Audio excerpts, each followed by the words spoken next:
Greetings out there in YouTube land. This is Morris, man. As always, I thank you guys for coming to my channel. Today I thought I'd do something special because I was just chatting with an old friend of mine that we grew up in the neighborhood back in the 80s, and we were talking about how the different changes that we see now. And it's to be expected, you know. Unfortunately, nothing stays the same. But I'm going to entitle this video a shout out to my Jules night crew on 83rd and King Drive in the 80s crew. I used to work for Jules Food Store when I was a younger guy, and that was a great experience. I was there about 17 years.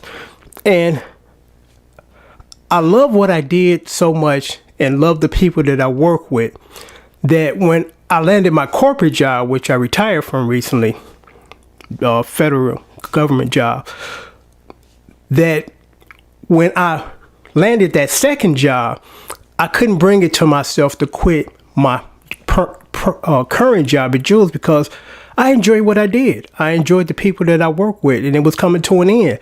And I technically didn't officially resign. I just one day just stopped coming to work because I just couldn't bring myself to tell them that I was quitting, you know. And this is how graceful Jules Food Store was, because they could have just fired my ass after 5 days. Like, this dude didn't come to work. He out of here. A month later, they sent me a letter saying that we take it that you have resigned because you haven't returned to work. And it went down as me resigning. They didn't document it as this dude got fired because he just started coming to work. And that's just how great of a company that Jules was or is, you know. And I've been really fortunate in my life because I've been around a lot of good people that helped shape and mold me. You know, I was a little dude back in that day, or a young dude, and these other guys were a little older than me, and I'm going to name their names in a minute. And I think back on how they treated me. They respected me. They helped me. They encouraged me. You know, they guided me. You know, I look at them as my big brothers, you know, and I'm going to give a shout out. And hopefully they might be listening, or somebody that knows them say, hey, you know, check out this video, Morris, man, you know, giving you a shout out. And the first one is Richard Starks. Richard Starks is probably the closest to me because Richard Starks, you know, before I kind of got my car running, he used to drive me, you know, take me home from work. Like a big brother figure, you know, really cool, positive dude, you know. Julius Echoes, another one. You know, Julius was a crazy dude, but you know, he came to work and he did his job, and he was the comedian dude out of our group. Glenn Davis. I remember I could share a lot of Glenn Davis stories, and his nickname was Glenco. Glenn was a very interesting guy. Paul Daniels, probably the biggest Prince fan I've ever known, because we used to sometime have breakfast at his house. After we get off work, he would invite us over for breakfast at his house, and we'd sit around and watch these, you know, MTV Prince videos. And Paul was a huge Prince fan, a huge sports fan. I remember had a great love for sports. An older gentleman, I forgot his last name, but his name was Bob. Bob was on the crew. He was the oldest of the crew members, and he was kind of like our father, you know. We respected Bob, and Bob would share things with us as far as, you know, you young dudes, so don't do this dumb stuff, you know, you be all right. And we became all right. Thanks, Bob. Another guy, I guess, and this was his real name, Joe Mack. And Joe Mack used to have a tendency to try to hit us up, or used to hit us up for a few dollars before payday because, you know, he was running short. And as I think back on it, because at that time I was still living at home, you know, so there was no financial crush for me. But Joe Mack was already on his own, and he was struggling, just trying to be out there and make ends meet. So much respect for Joe, because Joe had it worse than just about anybody out of the crew. And then there was another guy, I forgot his first name, but his last name was Cunningham. He had a twin brother, and they used to model. And what was interesting was, I went to the barber one day, and I don't know if they still have that, where they have up this chart, and they have different haircuts, and the dude's modeling the haircuts, and you say, I want the number 6. And one of those pictures was his brother, because they were models. I was like, ain't that cool? I know that guy's brother. And he actually became a manager at some point in time. Real cool guy, real positive guy. I'm sorry I forgot your first name. I know the last name is Cunningham. And the managers, first manager I had, his name was Hank. I forgot Hank's first name, but Hank was a real hard-working manager, you know, treated us fairly, didn't treat us like shit, because, you know, sometimes managers have a tendency to treat you like shit, and you don't like them. But I didn't have really any managers that I didn't like except for one guy, and he had some issues, and they ended up firing him later because he had a lot of issues. So, you know, it's like it was something besides being a manager that was an issue with him. And probably my favorite manager, Murray Head. Murray was like our father. You know, Murray got on us like our dad. You know, he didn't, you know, like your dad. Your dad get on your ass or get in your ass when you do something wrong. And Murray did the same thing. And I didn't get mad. I respected him for that because I'm like, this man cared enough for us to get in our ass to get us straight. You know, it wasn't just he was just tripping and trying to throw an authority figure number on us. No, Murray truly cared about us. We were like his sons. And I'll never forget it. And it's like you hope, you wish you take to heart what people tell you. And it's not that you don't, it's just you don't know what you don't know. Because I had seen Murray like 10 years after I had left Jules. And he said, man, he said, I know you. He said, you look much younger. And I felt good because I'm like, well, I don't drink and smoke, so hopefully. And he said, and I had candy. No, what was that? This was before I left Jules. I was eating candy. He said, man, you better leave that stuff alone before we fool around and get sugar diabetes.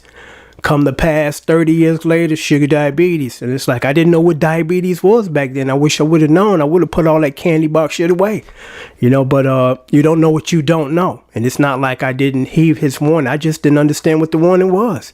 You know, I wish I would have done a little more research, but that's long before the internet. So Murray was a great guy. I mean, I heard Murray is still with us. That was like 20 some years the last time I seen Murray, but Murray has left a lasting impression on me because, again, Murray reminded me of my father. You know, they did what they did because they cared about your little ass. You know, it wasn't that they were just trying to, you know, give you a hard time. They actually cared about you. The night crew manager, when I got promoted from 83rd and King Drive to 87 in Stony Island in Chicago, my night manager was Gerald Head. And Gerald was a cool guy, real laid back guy. I always came to work, got the job done, hardworking guy. I remember we went to a club together. And that was another thing about us. It was kind of like the TV show Taxi. They worked together and they were actually friends outside of work. They would get together and have, you know, dinner and they bowl together. And that's the same thing with these group of guys, you know. Even outside of work, we were good friends. We would sometimes hang out because we were good friends. And Gerald, I remember we went out to this club one time and Gerald was like, can you play that Al Jarreau song? And back then I couldn't play that well. I said, I think I can. And then later when I became a professional musician, I posted on my channel the Al Jarreau song, Teach Me Tonight, dedicated to Gerald. So, you know, hopefully he's seen it. So, okay, that's cool, man. I thank you. And it's nice that you remembered that little, you know, that back in the day, back in the 80s. I had another manager. His name was George. I forgot George's last name. But George had a really nice, cool beard. I remember that, and that nice fro. And Booker Brown, he became my manager sometime. Booker Brown was a good guy, hardworking guy. You know, kept us on the straight and narrow. Let me see. A guy named, and this is interesting, his name was Daryl. Daryl was probably the most unlucky dude at Jules at that time because Gerald, and I think one reason is, you know, a lot of young guys back cars just to, you know, impress the ladies and, you know, all that stuff. And that's cool. But it's also safety. I mean, you know, you don't want to be walking around late at night trying to get back and forth to work because there's going to be some knuckleheads out there that's going to challenge you and, you know, try to, you know, do you harm. And one day Daryl was leaving Jules. And he's walking across the street and he's seen this guy across the street, walking across the street. And Daryl got hit by a car. And he said before he lapsed until can't get out unconsciousness, he seen the guy reacting. He was running in his direction, coming towards him. Daryl said he woke up a few minutes later and his shoes was gone.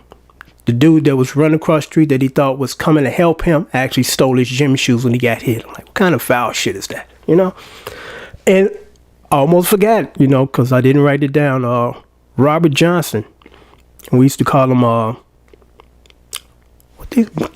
Mouse because he used to wrestle. And he actually became the drummer in one of my first bands, you know, and me and Mouse was real cool. He used to drive this little tiny MGM midget. They call it, it's called little tiny cars, real cool sporty cars. And here's an interesting story, then I'm going to wrap this up.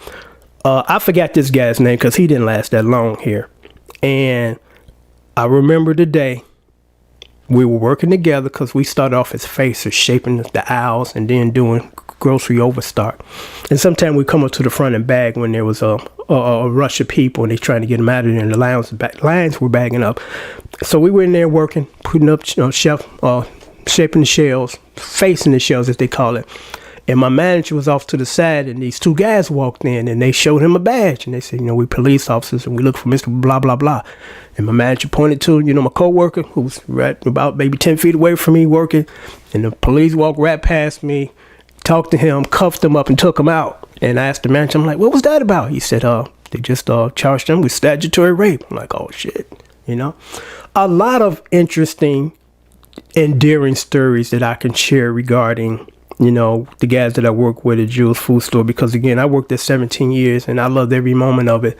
I mean, I think it shaped me to be the person and the hardworking person that I have and helped me develop my work ethics right out the gate, because here's something interesting. Sometime I would come in, my shift was like 7 p.m. to 11 and I already knew this. And there were some people that had to be told this. Your starting time is 7 o'clock. Meaning that at 7 o'clock, you working. Not 7 o'clock, walking the door with your coat on. Then you upstairs 15 minutes, taking a piss or whatever. Then you come down 15 minutes later. No, 7 o'clock to 10 or 11. And there's some people that feel this way, and it's kind of fucked up. Well, I don't supposed to start to 7 o'clock or get here at 7 o'clock. Or you're not paying me the 5-10 extra minutes. 10 minutes, man. 5 minutes, Come on, give the company 5 minutes because this company is responsible for putting food on your table, paying your rent. That's the least I could do is give them 5 minutes, 7 minutes, But there's some people that honestly feel that, I don't start to 7 minutes. I don't get in the door till 7. Like, no, starting time is meaning starting time. You're working, not just walking in. But there's some people that just, they would debate me with that. I'm like, dude, we talking 6 minutes here. This is the company that feed you, put food on your table for you and your kids to break bread with, that's the least I could do. And that's how I feel. And I'm going to say this, and I wasn't going to say this, but I'm going to say this and I'm going to make it quick. Like I just said, I had nothing but love for Jules Foods. The people that worked there, the organization, they made me the person that I am today. I remember coming in during the holidays. I used to get excited because it's like, show your stuff. We would come in at 12 o'clock noon and work to 12 o'clock at night, nonstop. Be so busy that you get mad that you got to take a piss. And it's like, I ain't got time to pee, It's just how much work you were doing.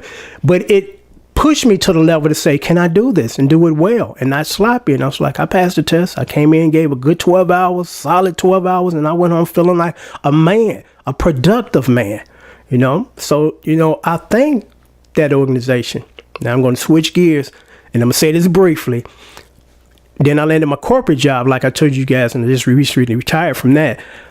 I didn't, like I said, I couldn't bring myself to just ending that chapter in my life, so I just stopped coming. But the difference between Jules and my federal government job, which I won't name the organization or the agency, you get a wake-up call. I was the only black dude in my department and I left. A lot of racism bullshit went down. I can say this now because it's over. I was a part of 2 lawsuits. First, it was for class action lawsuit. Then it was a personal one. I won them both, okay? Because they was on some bullshit. It paid well, but it was a total different environment from Jules because the government thing or the corporate thing, they put a knife in your back in a minute. They swear you up and down. You're a good worker and you're a friend of ours. When it's time for them to make their move and advance, and have to crush some heads to do that or step on some bodies, stick a knife in your back, they don't hesitate to do it. And it's unfortunate that it is that way. And it's unfortunate that I even have to say this. But you know me, guys, I just try to tell you what like it is. The truth is the truth, whether it's an ugly truth or a bad or good truth. The truth is the truth. And that was the truth. So that's why even more so I embrace my experience and time with Jules Food Store and the brothers and the sisters. And I mean that from a spiritual standpoint, not color-wise. I mean, because I had a lot of white brothers and sisters at Jules organization that were like my brothers and sisters too. And I enjoyed that time that I stayed there. and that other part of my life, which was much more financially rewarding. But it's really never been about total money for me, because I've always tried to, and thank my mother and father too. They tried to, I guess, kind of structure me or nurture me or coach me as far as, don't do this because this is going to make your life much more difficult, and it don't have to be that way. And one of them is, don't go out there when you're 17, 18 years old, you horny in a mug, and you sleep with everything in sight, and here come the illegitimate babies all over the places you got to take care of for at least 20 years. Never did that. No kids outside of a wedding or marriage. And that helped a great deal with my life. Financially, I was a little more freer. I didn't have to do things that I was forced to do because I got to go home and feed 5 other kids. And then I got kids all over the city that don't live with me. I thank God that my mother and father, took me to the side and said, hey, these are some mistakes that a lot of young dudes gonna make. You ain't gonna be one of them dudes, because this is why you ain't gonna be doing this, and this is why. They explained it to me. It made a lot of sense to me. I stayed away from it. I don't smoke. I don't drink. I don't do drugs. And I remember when I was a young guy applying for an apartment with the manager or the landlord, and I told him, I don't do none of that stuff, man. He's like, what are you, a minister or a preacher? I'm like, no, I'm just a dude that love my body, and I don't want to put poison in it if it's not necessary, I was, schooled from day one to stay away from these things that are now paying dividends. I'm not dying from lung cancer, and all these, I don't have cirrhosis of the liver, and things like that come from years of putting poison in your body, drinking it, smoking it, shooting it, But I'm going to sign off now. I just thought I would give a shout out to those guys. And it would be nice to if these guys, some of these guys or somebody that know these guys, tune them into this video, because I would love to hear from you guys, because it's been a long time since I've, interacted with you guys, and you guys were like brothers to me, and I just want to say thank you. So until next time, take care, and God bless.